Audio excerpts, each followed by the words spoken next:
Shema Israel, Adonai Eloheinu, Adonai Echad. Ele citou todo o Shema aqui em Marcos e tem também em Mateus 22, de 34 a 40, para vocês entenderem que a Torá e os evangelhos são as mesmas coisas. Amém?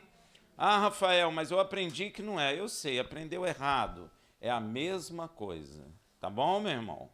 A palavra de Deus começa em Gênesis e termina em Apocalipse. Não pode desprezar nenhuma parte dela. Rafael, mas a lei acabou. Quem te contou essa história? Não contou direito. Amém, meu irmão?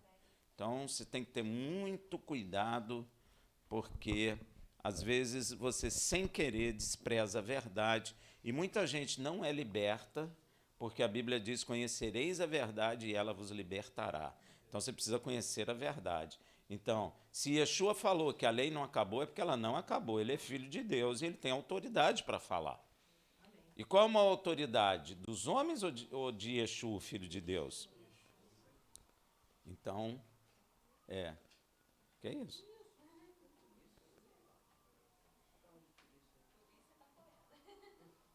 É algum celular aí, ó. Amém? Desliga o celular.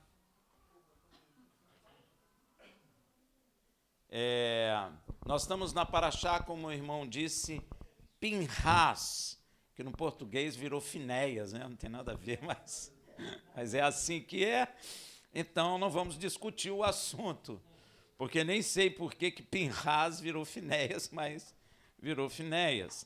É a 42ª porção semanal que nós estamos juntos, isso é uma vitória.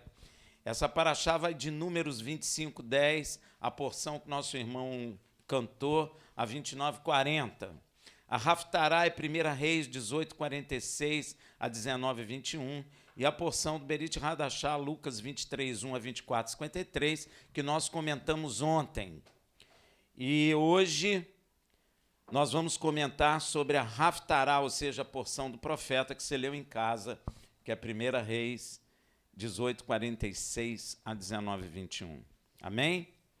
Ela fala exatamente do grande homem de Deus, famoso, chamado Elias, Eliarro, em português, Elias.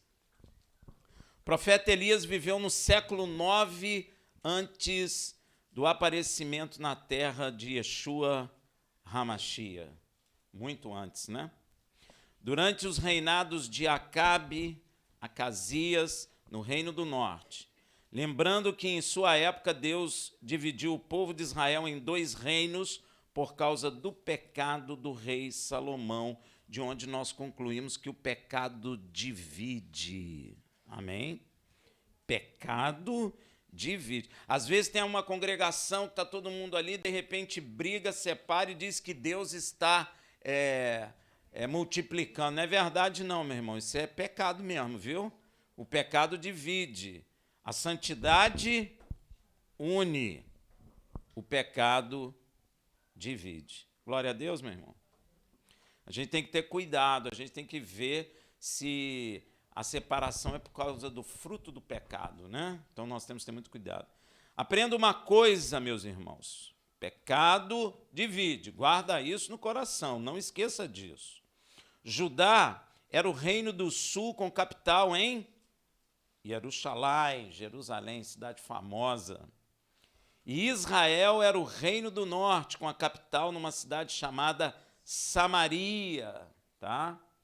Irmãos ficaram divididos por causa do pecado. A Bíblia não revela nada sobre a vida pessoal e familiar do profeta Elias.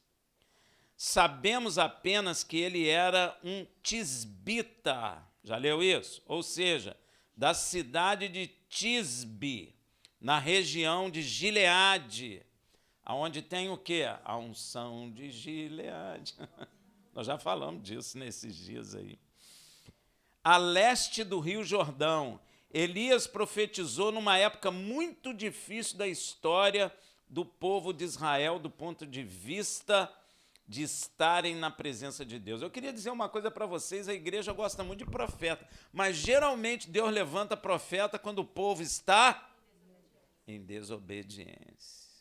Às vezes a pessoa pensa que profeta é assim: eis que abra a porta de emprego para você, meu filho, eis que estou vendo uma geladeira, eis que isso, eis que aquilo. Meu irmão, profeta de Deus, quando Deus levanta, é claro que Deus fala coisa para nós, manda profeta para falar, mas geralmente o profeta tem uma atividade maior quando é para exortar, viu? Você pode ler na Bíblia que você vai ver. Quando Israel estava na presença de Deus, não precisa de profeta, precisa? Agora, quando sai, precisa, né? É o chicote de Deus para ver se a pessoa volta para o caminho. E às vezes nem assim volta. Tá bom? Então, Elias não foi diferente, foi levantado num período terrível de apostasia de Israel. No tempo de Elias, o reino do norte, chamado Israel, havia alcançado sua melhor posição econômica desde que havia ocorrido a separação do reino após a morte de Salomão. Aí, esse é um problema, sabia? Rafael, ser pobre é ruim, ser isso é ruim, não ter é ruim. É, mas geralmente quando prospera, cai. Se você ler a Bíblia, você vai ver, meu irmão. Não é que a gente está fazendo alusão ou fazendo apologia à pobreza, não é isso não. Mas geralmente quando a gente fica muito rico, o que acontece? Esquece de Deus. Esquece, meu irmão. Infelizmente somos assim. Não é? O rei Onri procurou estabelecer boas relações com as nações vizinhas. Ele casou seu filho Acabe, tu conhece? Hã? Pois é. Para fazer o quê? Relação, o quê? Internacional, política. Hoje acontece isso? Hoje tem até universidade para você fazer isso. Antigamente não tinha universidade, mas agora até tem, para você fazer a besteira que o rei Onri fez. Pois é. Ele casou o seu filho Acabe com Jezabel, filha de Etibaal, rei dos Sidônios. Para ter o quê? Amizade. Deus mandou fazer? Não. Pois é, mas ele fez. Para compreender, meu irmão, os sidônios são descendentes do primogênito de Canaã, chamado Sidom. Não tem a terra de Sidom, não é? É desse descendente de Canaã. Este casal, Acabe e Jezabel, introduziu em Israel a adoração ao demônio chamado Baal. O grande problema disso tudo, gente, que Baal em hebraico é senhor, é marido, mas era o nome da divindade. Por isso tem gente que faz confusão aí com essa coisa, né? Não pode fazer não, meu irmão. Aqui eles chamavam o demônio lá de senhor, de marido deles, tá bom? Baal das cidades de Tiro e da cidade de Sidom. Nós já ouvimos falar muito da cidade de Sidom, né, de Tiro. Acabe se encarregou até de construir um templo para Baal em Samaria. Olha aí, ó. Acabe era terrível. Nesse contexto turbulento de idolatria e paganismo, Elias foi levantado para servir como porta-voz de Deus. Agora tu imagina, tem gente que vive falando: Senhor, deixa eu ser profeta, me unge como profeta. Meu irmão, você não sabe a guerra que é. Porque Deus vai te ungir profeta, você vai ficar quietinho ali, o povo está andando no caminho do Senhor, você fica quietinho. Na hora que começa a desviar, Deus te cutuca. Levanta aí, filho. Você não queria ser profeta? Agora está na hora. Fala para esse povo aí que eu vou matar todos eles se eles não voltarem para o caminho. Quem vai gostar do profeta? Ninguém gosta dele, meu irmão. Qual profeta que todo mundo recebeu e deu beijinho? Não existe nenhum, meu irmão. Deixa eu ver aqui. Eu acho que não tem. Nem esse profeta que fala: eis que abriu uma porta de emprego, tu vai ganhar um salário maior. Não é isso não, meu irmão. Não é isso não. É profeta mesmo de Deus, boca de Deus na terra. E geralmente contraria todo mundo. E Yeshua, filho de Deus, chamado também profeta, viu? Todo mundo recebeu ele. Oh, que bonzinho, filho de Deus. Então, meu irmão, quando você pedir as coisas, toma cuidado, hein? Ele recebeu a responsabilidade de lembrar o povo de Israel que eles eram um povo do Senhor. Eles esqueceram disso, meu irmão. As gerações foram passando, eles acabaram se esquecendo do Senhor, de que eram um povo escolhido de Deus, e caíram na idolatria. E existe crente dizendo que é irmão de idólatra. Rafael, não fala isso não. Falo sim, meu irmão. Falo sim. Está errado. Se você é irmão do idólatra, porque idólatra você é. Ah, meu irmão espírita, meu irmão isso. Você é irmão disso tudo. Deus é pai disso? Durante o período da seca profetizado por Elias, a fome castigou Samaria. E foi ele que profetizou, né? Nesse período, Jezabel mandou matar os profetas do Senhor lá. Era do Senhor, ele mandou matar. Quer ser profeta ainda? Agora você mudou de ideia, né? Jezabel mandou passo cerol nos profetas do Senhor aí. Você não podia dizer assim, não sou, não sou. Tu pediu. Então agora tu vai morrer e vai ser salvo, porque aquele que permanecer até a morte, esse será salvo. Olha aí, ó. Tá vendo? Porém, havia um homem chamado Obadias, oficial de Acabe, que conseguiu esconder alguns profetas. Ó, esse foi ousado. Pegou alguns profetas e escondeu para não morrer. Obadias também foi o responsável em intermediar o encontro entre Elias e Acabe.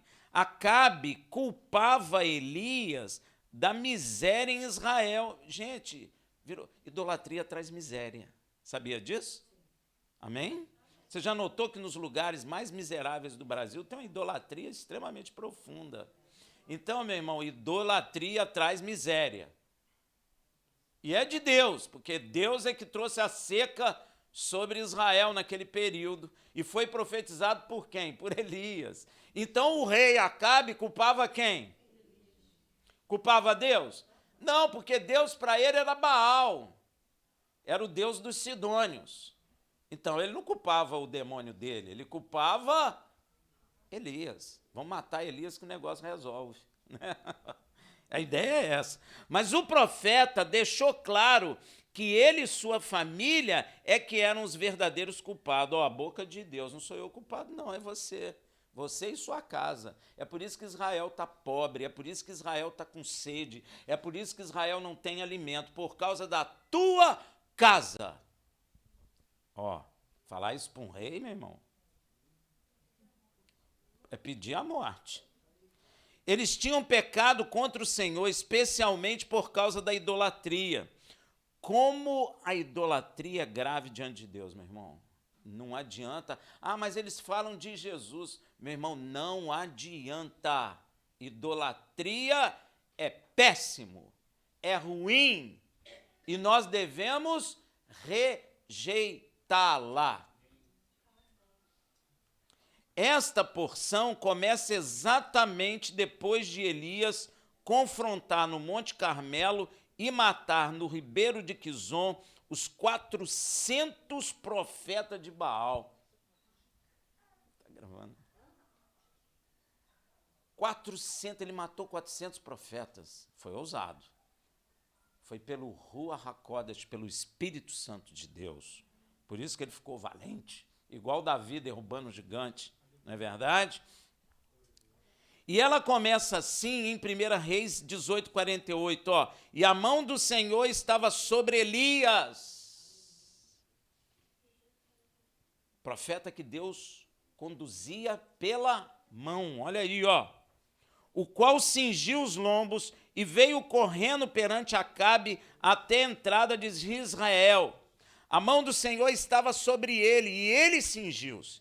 O Espírito Santo de Deus toma então a Elias e o faz passar em alta velocidade, meu irmão. Você já leu lá? em alta, as perninhas dele devem ter... Já viu o desenho? O pessoal deve ter olhado a perna e falado, que isso, meu irmão? Vou botar ele na Olimpíada. Passou voado, passou pelos cavalos, passou por todo mundo, meu irmão. O Espírito de Deus é tremendo, né? Então, que chega primeiro em Jezreel. Isso foi uma demonstração sobrenatural, poderosa e maravilhosa de Deus. Ainda assim, tais fatos não foram capazes de quebrar aquele coração duro de Jezabel, que quando soube do ocorrido narrado por Acabe, que tudo testemunhara, resolveu em seu coração matar Elias. Meu irmão, profeta de Deus, fiel, todo mundo quer matar. Até o pessoal da família. Yeshua não foi rejeitado até pela família, meu irmão? E João Batista? Chamavam ele de quê? De amiguinho, bonzinho, legal. Chamavam ele de louco.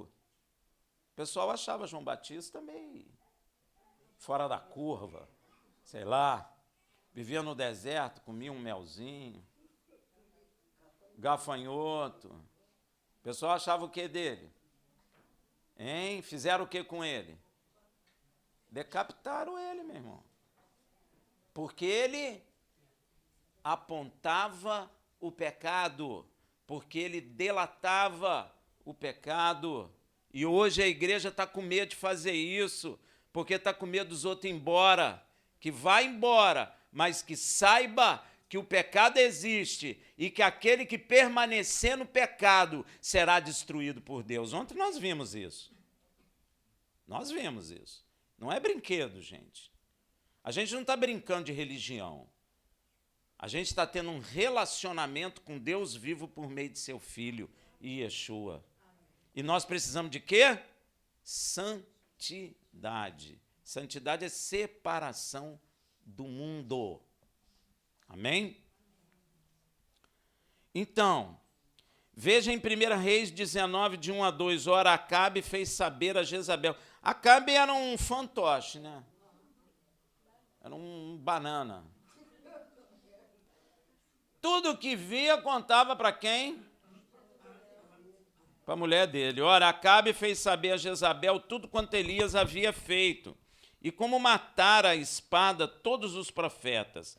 Então Jezabel mandou um mensageiro a Elias, a dizer-lhe, assim me façam, ela é ousada, os deuses, os demônios que ela está falando. Ó. E outro tanto, se até amanhã e estas horas eu não fizer a tua vida como a de um deles. Ela é arrogante. O marido um banana, mas ela arrogante. E ela disse que os deuses dela, os demônios, façam tanto a ela se ela não matar o profeta. Ela matou? Então, meu irmão, você sabe que ela vai passar muito mal, né? Obrigado.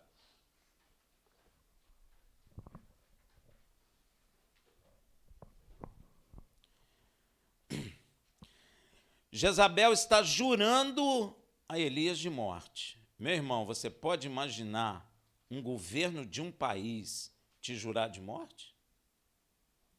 Hein? Você já viu aquele moço que entregou algumas coisas dos Estados Unidos? Cadê ele? Hã?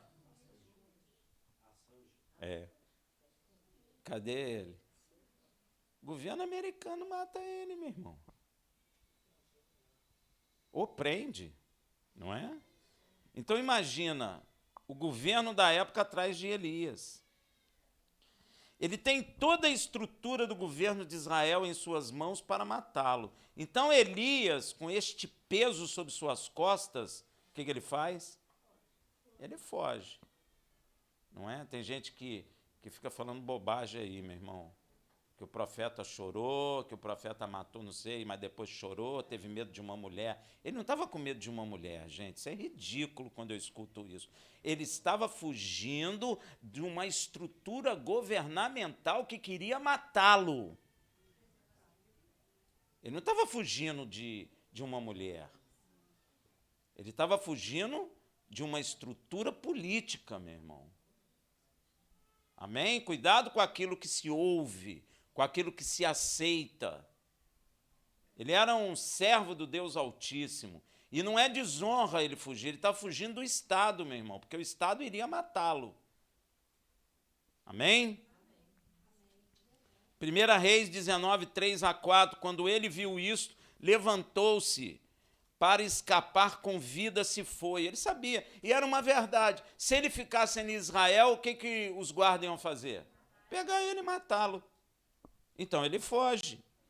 E chegando a Berseba, que pertence a Judá, deixou ali o seu moço, o ajudante dele. Ele, porém, entrou pelo deserto a caminho de um dia. Ele andou por um dia para dentro do deserto. Você conhece o deserto, meu irmão? Pois é, nem queira. O pessoal que é do Nordeste conhece mais ou menos. Aquela coisa seca. E você andando por 24 horas para dentro do deserto, meu irmão. Triste, abatido, com aquele sol na cabeça. Porque não falou que ele levou um farnel. Ele não foi na loja, no McDonald's, comprou um hambúrguer. Ele não fez nada disso. Ele pegou e saiu correndo, que era perigoso mesmo morrer. Entendeu? E ele andou para um caminho de um dia para dentro do deserto e foi se sentar debaixo de um zimbro. E pediu para si o quê?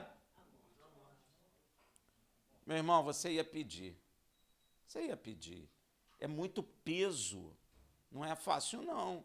Às vezes você está na igreja, você fala a verdade, fica todo mundo com raiva de você, se sente peso. Imagina uma estrutura governamental inteira querendo te matar. Você ia fugir para o deserto. Você ia falar, por que no Brasil não tem um deserto para eu andar para o deserto?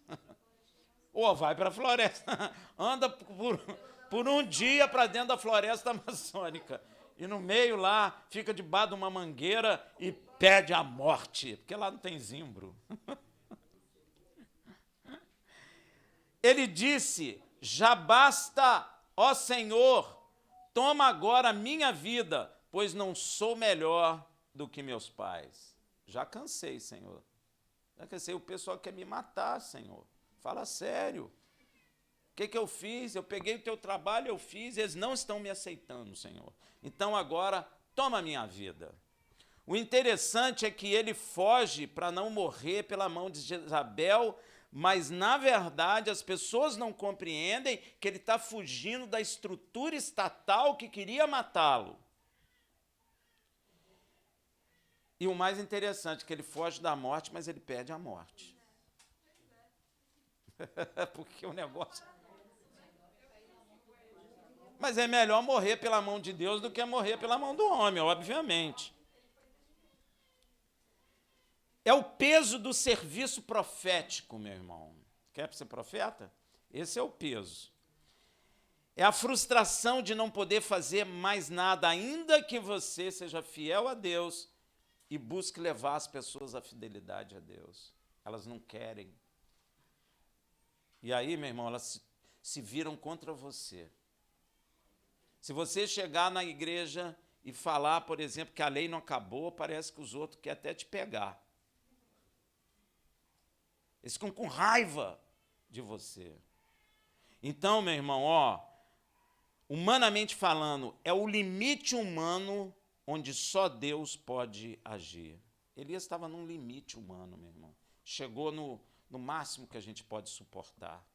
Entendeu? Todo mundo contra ele. Engraçado que a Bíblia nem fala de familiar dele. Será que a família dele estava contra ele também? Nós não sabemos, mas há uma possibilidade disso também. Falar, poxa, eu eduquei Elias assim, agora olha como ele está. Gente, você acha que não? É possível. Não é diferente do que aconteceu com o grande servo de Deus, Moisés, quando no deserto o povo de Israel quis carne. Gente, olha que loucura, nós somos muito esquisitos. Pois é, Moisés, Deus usa Moisés, maravilha, e desce fogo do céu, e todo mundo, eu sou com Moisés, une carne, morrerei com Moisés. Chega no meio do deserto, quero carne, Moisés, quero carne. Falei, mas não tem açougue aqui, meu filho. O que fizeram? Vão matar Moisés. Gente, nós somos muito esquisitos. A gente muda, parece uma chavinha, né? Esqueceu tudo o que aconteceu lá atrás. Gente, como é que a gente esquece que o mar abriu e você passou com o pé seco? Lá na frente esqueceu. É terrível, meu irmão. Nós somos muito esquisitos. Então, onde Moisés arrumaria carne no deserto para aquela multidão inteira, gente, as pessoas nem param para pensar assim, poxa, tadinho de Moisés, deixa o velhinho, cara, como é que a gente vai arrumar carne aqui? Pois é, mas ninguém parou para pensar assim, tadinho do velhinho, não, mas vamos pedir carne para ele, tem que pedir para ele, tem que dar carne para a gente, pressiona ele lá. Gente, é muito, muito esquisito. Olha o limite humano aí. Moisés também chegou no limite humano. Ele não tinha como arrumar carne, tinha? A impossibilidade humana gerando, então, a frustração e o desânimo. Isso desanima, meu irmão. Poxa, eu fiz de tudo, Senhor, mas Israel não quer saber do Senhor, não. Estou cansado. Me tira dessa terra. Já não aguento mais isso, não é? Moisés também chegou nesse limite. Ele falou, Senhor, fui eu, por um acaso, que gerei esse povo? Mas Deus fez uma proposta indecente para Moisés. Moisés, deixa eu matarei esse povo e farei de ti um povo mais forte do que este. Que proposta, hein? Moisés deve ter falado, Senhor, Senhor, olha aí, Senhor, deixa eu pensar um pouquinho lá na minha barraca. Não, Moisés não fez isso, intercedeu pelo povo. Olha só, e o povo querendo matar ele, hein? Parece com quem? Com Yeshua. O povo matou Yeshua, mas ele falou, Pai, não lhes impute nenhum pecado, porque eles não sabem o que fazem. É por isso que nós estamos aqui. Viu? É, meu irmão. Veja Números 11, de 13 a 15. De onde teria eu carne para dar a todo este povo, porquanto choram diante de mim, Moisés, né, dizendo, dá-nos carne a comer, eu só não posso levar todo este povo, porque me é pesado demais. Olha aí, ó. Se tu me has de tratar assim, mata-me. Mesma coisa que Elias. Moisés no deserto. Sim, é porque Moisés não precisou entrar no deserto, porque ele já estava no deserto, só precisou pedir, mata-me, Senhor. Peço-te, se tenho achado graça aos teus olhos, e não me deixe ver a minha miséria. É a mesma coisa que aconteceu com Elias. E às vezes acontece com a gente também. Às vezes a gente fica cansado. A gente fala, Senhor, já ministrei, já falei, e esse povo não aceita, Senhor. Eu não gerei esse povo, Senhor. Tem misericórdia de mim, tira a minha vida. Se Deus ouvisse, ia morrer ao monte. Moisés ia morrer, Elias ia morrer, eu ia morrer, você também ia morrer. Ia morrer um monte. É porque Deus fala assim, não vou te ouvir, meu filho. Você não sabe o que está pedindo. Quem de nós nunca sentiu assim diante de algum problema que você não pôde fazer nada? Pois é. Quando nós estamos assim, a solução que nós arrumamos é dormir para esquecer, morrer, né? A gente pensa, eu morro, saio dessa luta, dessa guerra. Mas só que não é verdade. O profeta Elias é homem como nós. Como diz a palavra, ele era sujeito às mesmas paixões que nós. Você pode se colocar no lugar de Elias, meu irmão. Você pode imaginar o que aconteceu com Elias. Não é difícil você imaginar. Quando a gente se converte, os nossos amigos nos abandonam, os nossos parentes zombam de nós, fazem piadinhas, não gostam de estar mais conosco, e você fica, às vezes, desolado, cansado e triste, não é? Às vezes você quer até continuar ali, não, gente, vamos comer junto, vamos fazer isso. Não dá, porque eles mesmos não querem. E aí você fica o quê? entristecido, chateado. Foi assim que aconteceu com Moisés, com Elias, não é? E com os outros profetas também, né? E veja como ele é como nós, lá em 1 Reis 19:5. E deitando-se debaixo do zimbro, dormiu. Aí, ó. Primeira coisa é dormir, né? Quando você está triste, você quer fazer o quê? E pior que não consegue mais, já dormiu tudo. Aí tu fica querendo dormir, paga a luz, fecha tudo e não dorme. E quando acorda também o problema não foi resolvido, dá mesmo. Aí você fica querendo dormir mais, mas não tem jeito. Você não vai resolver o problema dormindo, não é? E eis que um anjo tocou, tá vendo? O anjo sabe disso, vou acordar ele. Eu não sei quanto tempo ele ficou dormindo, mas o anjo acordou ele, ó. E lhe disse, levanta-te e come. Nem deu papo. Sabe por quê? Porque não resolve. Você pode dormir à vontade que amanhã você vai acordar, o problema vai bater na tua porta. Eu estou aqui. Aí você fala, vou dormir de novo. Aí você dorme. Aí tu acorda o problema. Estou aqui. Então é melhor enfrentá-lo. E um anjo fez isso. Acorda, come. Realmente ele dormiu como nós. Também não sabemos o tempo que ele ficou dormindo, mas Deus enviou um anjo despertador com delivery de alimento. Olha que moleza. No meio do deserto. Pô, o cara corre por 24 horas para dentro do deserto, se deita lá debaixo de um zimbro, dorme e Deus envia um anjo com alimento poderoso para ele comer. Primeiro delivery da história, não foi? Pois é. O profeta despertou, comeu e sabe o que ele fez? Deitou de novo para dormir. 1 Reis 19:6. Ele olhou e eis que à sua cabeceira estava um pão cozido sobre as brasas, feito na hora, meu irmão. Ele trouxe a massa, acendeu o fogo e colocou lá. E uma botija de água, não é suco, mas é água. No deserto é melhor água. Tendo comido e bebido, tornou a deitar-se. Novamente, não sabemos o tempo que o profeta continuou a dormir. Sei que o anjo despertador com delivery de mais alimento voltou e chamou novamente o profeta. Veja em 1 Reis 19, de 7-8. O anjo do Senhor veio segunda vez, tocou e lhe disse, levanta-te e come, porque demasiado longo te será a viagem. Ainda vai andar mais. Que coisa, né? Levantou-se, pois, e comeu e bebeu, e com a força desse alimento, caminhou 40 dias e 40 noites, até Horebe, o monte do Senhor. Que pedaço de pão, hein, meu irmão? Que é isso, hein? Que vitamina, hein? Meu Deus.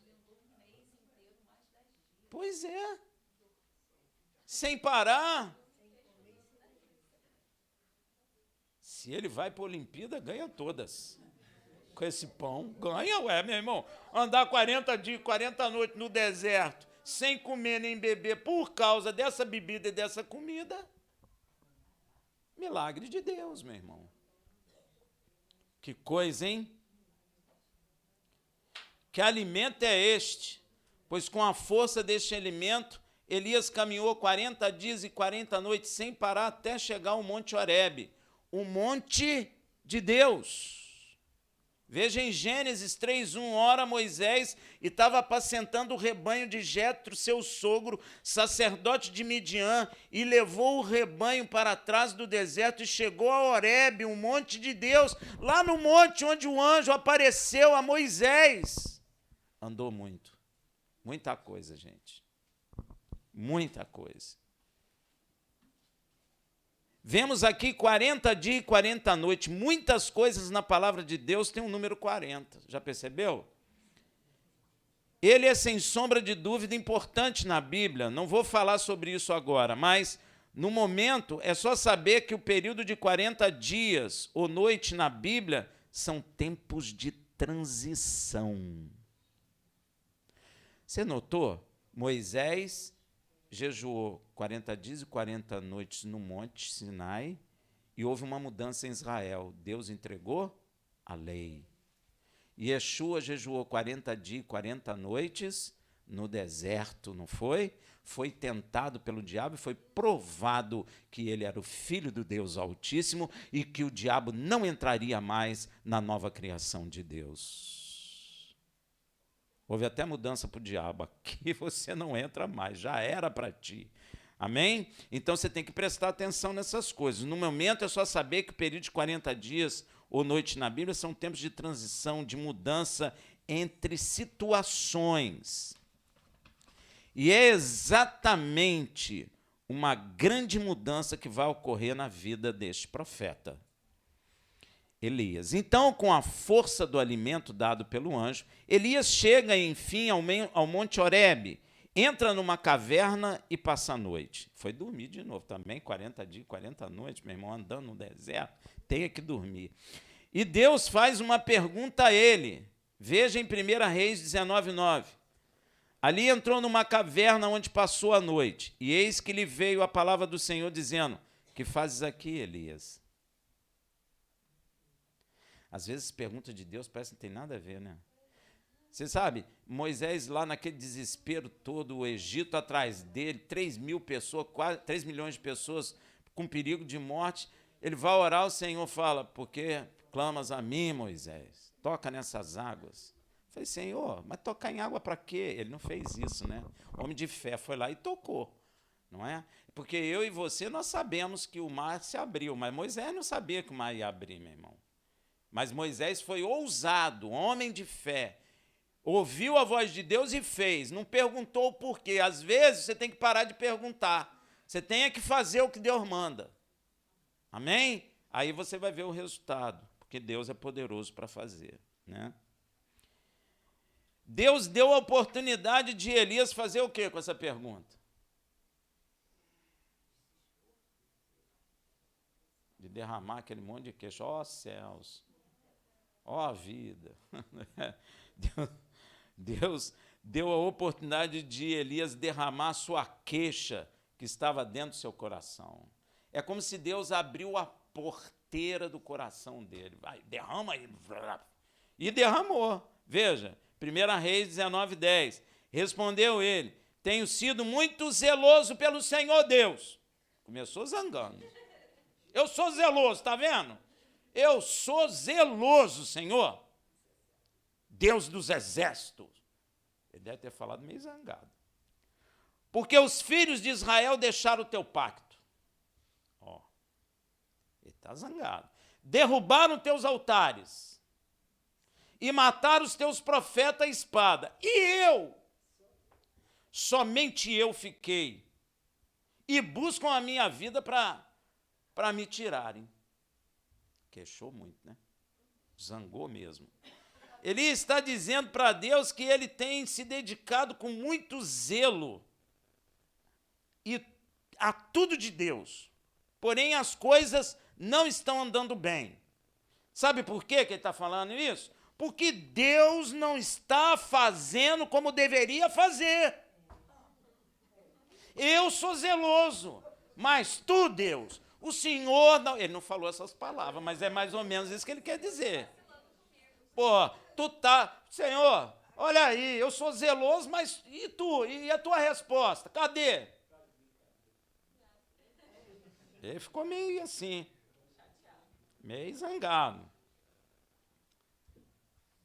Na verdade, Elias achava que Deus não estava fazendo muita coisa poderosa, como, por exemplo, furacão, tremor de terra, incêndio, para colocar temor no coração de Israel. Deus não estava fazendo esses negócios. E ele ficou irritado com isso. Por que tu não manda fogo do céu e não queima todo mundo lá, Senhor? E deixa só eu. É mais ou menos isso. Ao ouvir a resposta de Elias, olha o que Deus faz. Ó. Deus o chama para fora da caverna e começa a lhe responder de forma aparentemente estranha. Olha lá, 1 Reis 19, 11 e 12. Ao que Deus lhe disse: vem cá fora e põe-te no monte perante o Senhor. E eis que o Senhor passou, e um grande e forte vento fendia os montes e despedaçava as penhas diante do Senhor. Porém, o Senhor não estava no vento. E depois do vento, um terremoto. Porém, o Senhor não estava no terremoto. E depois do terremoto, um fogo. Porém, o Senhor não estava no fogo. E ainda depois do fogo, uma voz mansa e delicada. Gente, Deus é tremendo. Deus responde com um vento forte. Na verdade, um furacão, né, gente? Porque para quebrar penha e derrubar monte, só pode ser um furacão, não foi um ventinho. Não é? Eu imaginei até o profeta segurando na boca da caverna lá e o vento soprando. Ué, a Bíblia está dizendo que foi um grande vento forte que fendia a pedra e os montes. Então foi um furacão, meu irmão, não foi um ventinho qualquer. Pois é. Não foi um ventinho qualquer. Às vezes você lê, você precisa meditar naquilo que você está lendo, meu irmão. Deus mandou-lhe um furacão. Se tivesse satélite na época, ia ver lá no deserto aquele negócio rodando lá em cima e um homem lá embaixo desesperado, pedindo, para com isso, Senhor. Não sabe brincar, não brinca, né? Então não foi um ventinho qualquer, foi um furacão. Depois Deus fez um terremoto, evento este extremamente destruidor. Terremoto é terrível, meu irmão. Não é? Terremoto, quando vem, derruba tudo e destrói. E depois, um fogo. Quão terrível é um incêndio, meu irmão. Tem visto aí os incêndios na Europa, ano passado, esse ano já começou. Todos esses eventos são poderosos, são destruidores de bens e de vida. Gente, os Estados Unidos, quando tem furacão lá, o que acontece? Morre gente, destrói cidades inteiras. Tem cidade que até hoje não foi reconstruída depois daquele furacão último que teve nos Estados Unidos.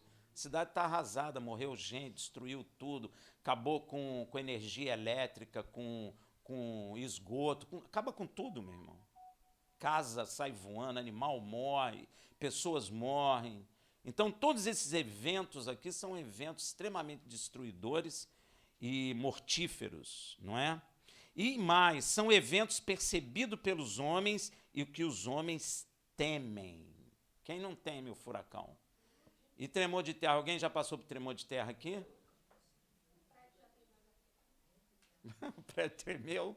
Não, estou falando de prédio tremer, não, estou falando de furacão mesmo. Eu trabalhava num prédio no Rio, em Botafogo, que ele vivia tremendo, o balança, mas não cai. Já ouviu falar? Aí tinha vaso lá pendurado assim, ele ficava assim, ó, tchum, tchum, tchum. Você ia no banheiro, você olhava o vaso assim, a água ficava assim, ó. Falava, meu Deus, eu tenho que ir embora daqui, porque um dia cai. Nunca caiu, está lá até hoje. Quem conhece? Você conhece. É. Não, tem de Botafogo. A gente chamava ele de balança, mas não cai. Trabalhei 2 anos. Eu ficava assim, meu Deus, me tira daqui, meu Deus, me tira. Mas nunca caiu, está lá balançando. É. Provavelmente era isso que estava no coração do profeta. O profeta queria que Deus descesse, trouxesse mesmo tremor de terra, abrisse buraco, engolisse todo mundo. Ele queria era isso. Ele queria uma festa. Ele estava esperando Deus executar algum evento dessa natureza para punir Israel, porque Deus não manda fogo do céu e não acaba logo com Jezabel e Acabe. Por que Deus não faz isso? Por que Deus não derruba tudo logo? Tem gente que fala assim, Senhor, já não aguento mais, porque não acaba logo tudo. A mesma coisa de Elias. A gente não fala isso? Já não aguento mais isso, Senhor. Não aguento mais ver isso, não aguento ver aquilo. Senhor, desce fogo do céu. Se Deus ouvisse a gente, meu irmão, a terra já não existiria mais. Nem eu, que pedi, muitas vezes. Nem Elias, nem nenhum de nós. É porque Deus é Deus. É bem possível, pois Elias já tinha tido a experiência de ordenar que descesse fogo do céu e consumisse homens. Elias já tinha feito isso, meu irmão. E por autoridade divina. Veja em 2 Reis 1:12. Também a este respondeu Elias: se eu sou homem de Deus, desça fogo do céu e te consuma a ti e aos teus 50. Então o fogo de Deus desceu do céu e consumiu a ele e aos 50. Olha aí.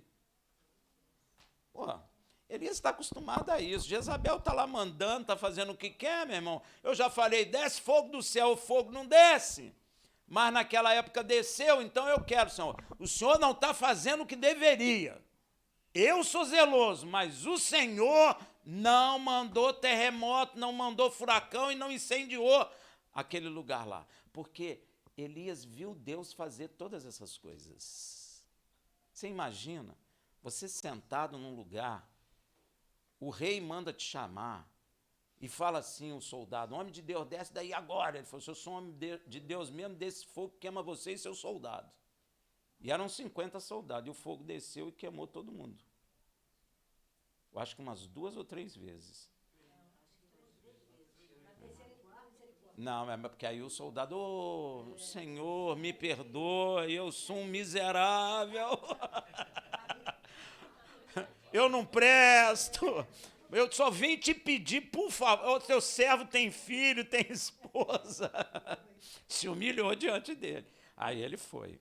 Não é? Então ele estava acostumado com isso. E Eli esperava que Deus resolvesse o problema com Israel com esses eventos.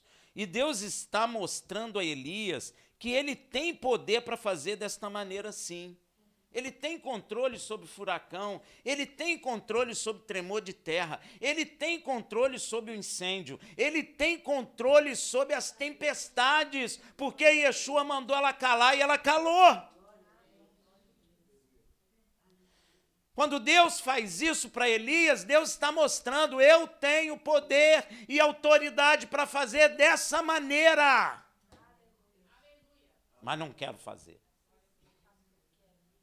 Porque ele é Deus. Ele não quer. Apesar da gente falar assim, oh, mata o vizinho, mas ele não vai fazer. Mata meu chefe, Senhor, ele é ruim, mas ele não vai fazer.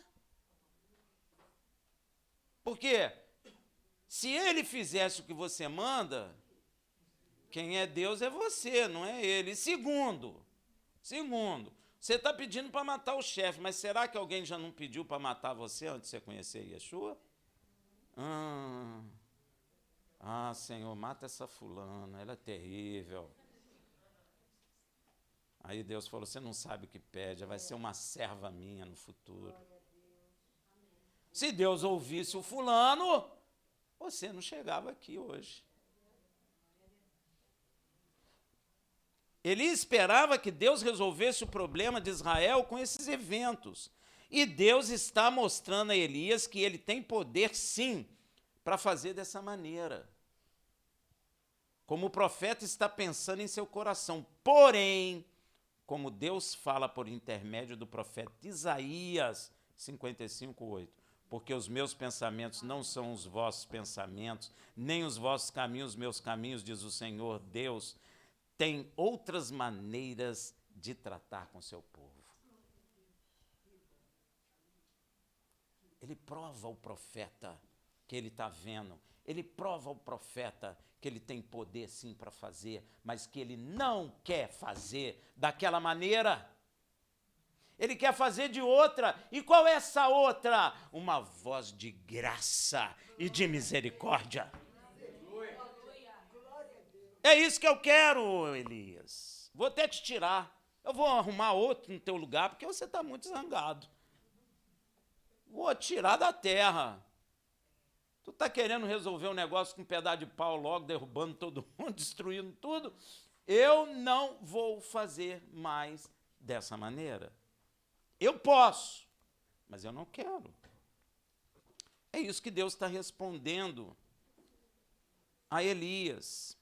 E o pior, meus irmãos, é que todos nós teríamos a mesma solução de Elias sem tirar nem pôr. Você também teria. Eu sei que você tem uma carinha de boazinha, de bonzinho, mas na hora que fica irado, o que você quer?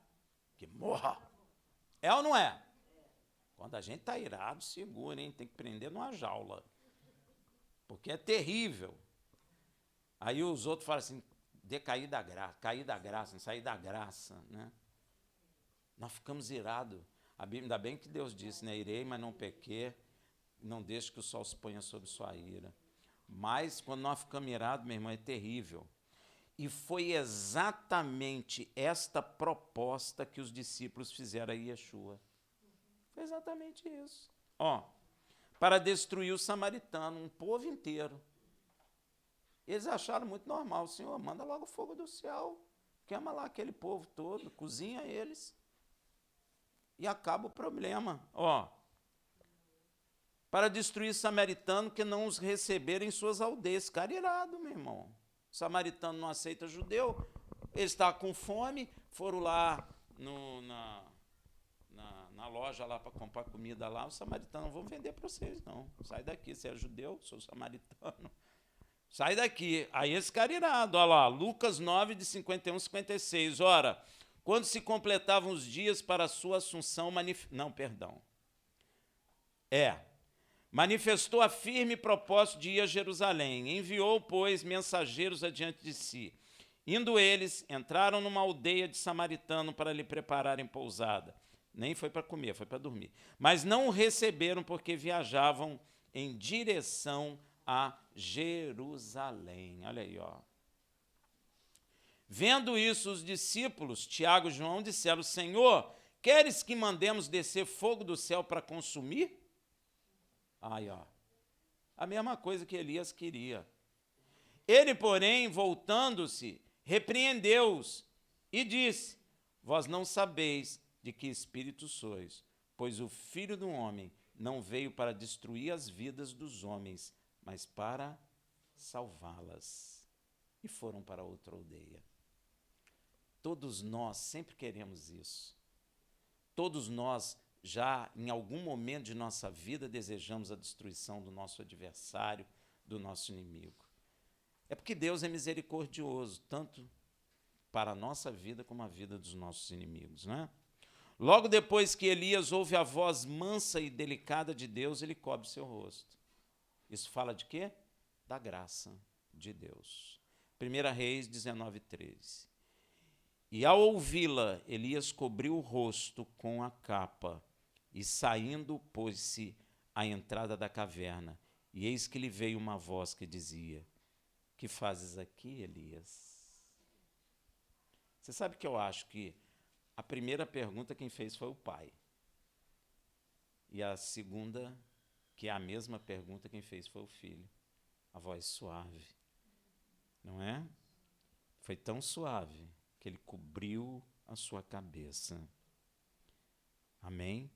É a mesma atitude que Moisés fez e os serafim o fazem até o dia de hoje diante da presença majestosa de Deus. Veja em Êxodo 3:6. Disse mais, eu sou o Deus de teu pai, o Deus de Abraão, o Deus de Isaque e o Deus de Jacove. E Moisés escondeu o rosto porque temeu olhar para Deus. Veja o serafim em Isaías 6:2. Ao seu redor havia serafins, cada um tinha 6 asas, com 2 cobriam o rosto. Olha aí,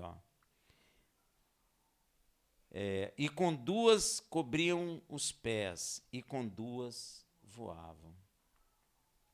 E Deus repete a pergunta inicial, que fazes aqui, Elias? Elias dá a mesma resposta inicial. 1 Reis 19. Respondeu ele, tenho sido muito zeloso pelo Senhor, Deus dos exércitos, porque os filhos de Israel deixaram teu pacto, derrubaram os teus altares e mataram os teus profetas à espada, e eu, somente eu, fiquei, e buscam a minha vida para me tirarem. Quando Deus nos separa deste mundo, a sensação que temos é de uma grande e profunda solidão. É ou não é? Pois é. Todos andando segundo o curso deste mundo, até nossos parentes e amigos. Só nós somos zelosos com as coisas de Deus. Elias sentiu a mesma coisa com relação a Israel. Só ele sobrou. A gente pergunta, por que eu, Senhor? Quando você fala, por que eu? Porque você está sentindo, na verdade, uma solidão. Porque você está olhando e todo mundo não está nem aí. As pessoas continuam vivendo as vidas que elas tinham. Mas você vivia aquela vida. Mas quando ele te tira desse meio, você se sente só. Porque você, primeiro, não está acostumado a não andar no curso deste mundo. E agora Deus vai te mostrar uma maneira diferente de andar. E você não sabia que existia outra maneira de andar.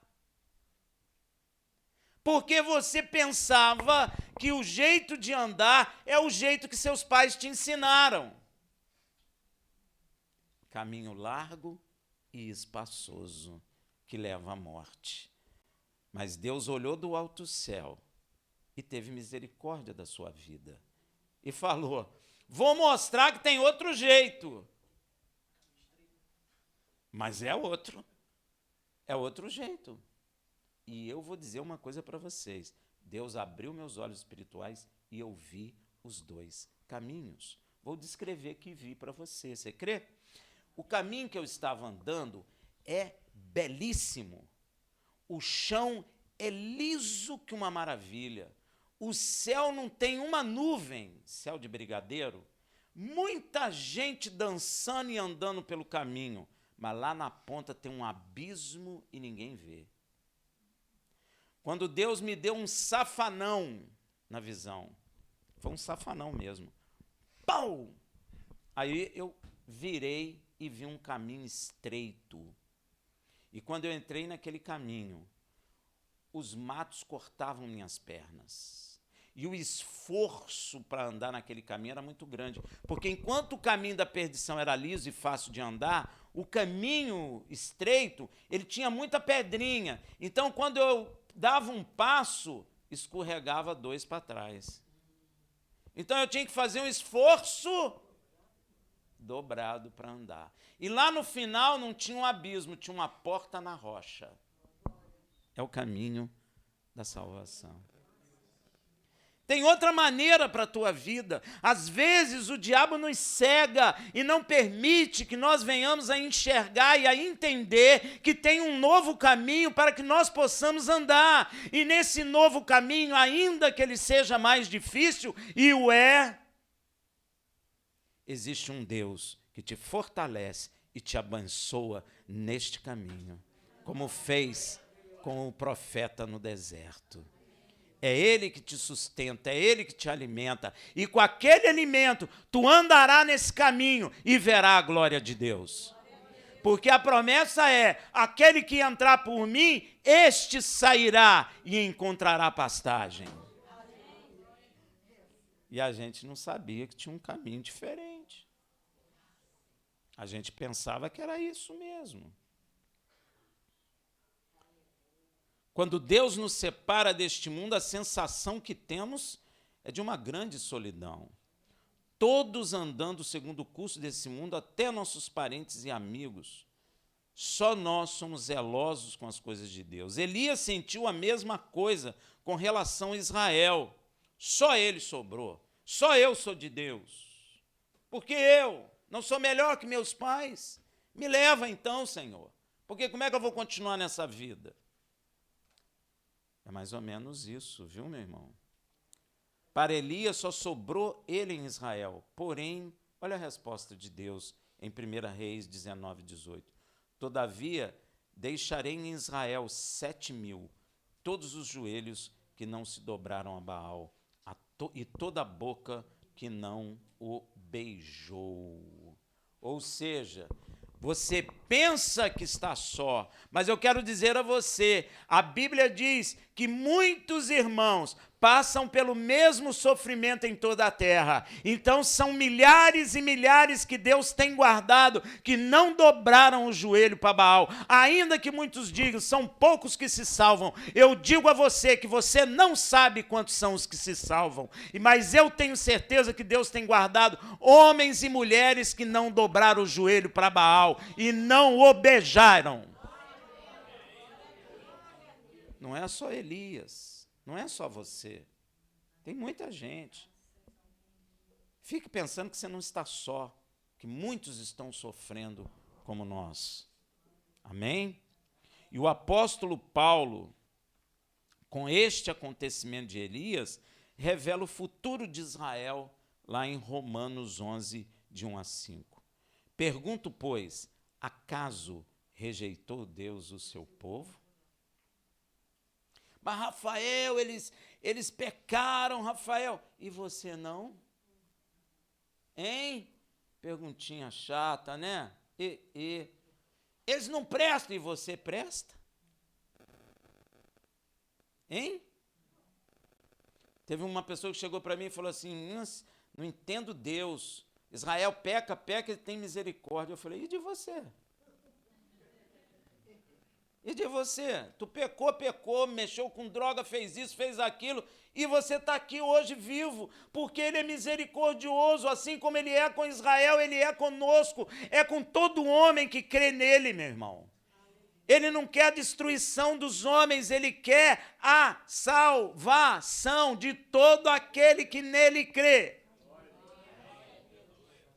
Ele não tem prazer com a morte do ímpio. Na verdade, meu irmão, se Deus tivesse prazer com a morte do ímpio, nós já teríamos sido mortos, porque a gente era ímpio. Quem nasceu crente aqui? Nem em Israel ninguém nasce crente. Quem nasceu crente aí, levanta a mão.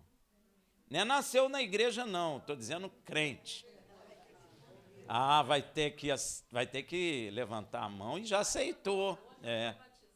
Foi batizada. Mas tem que tomar decisão, todo mundo.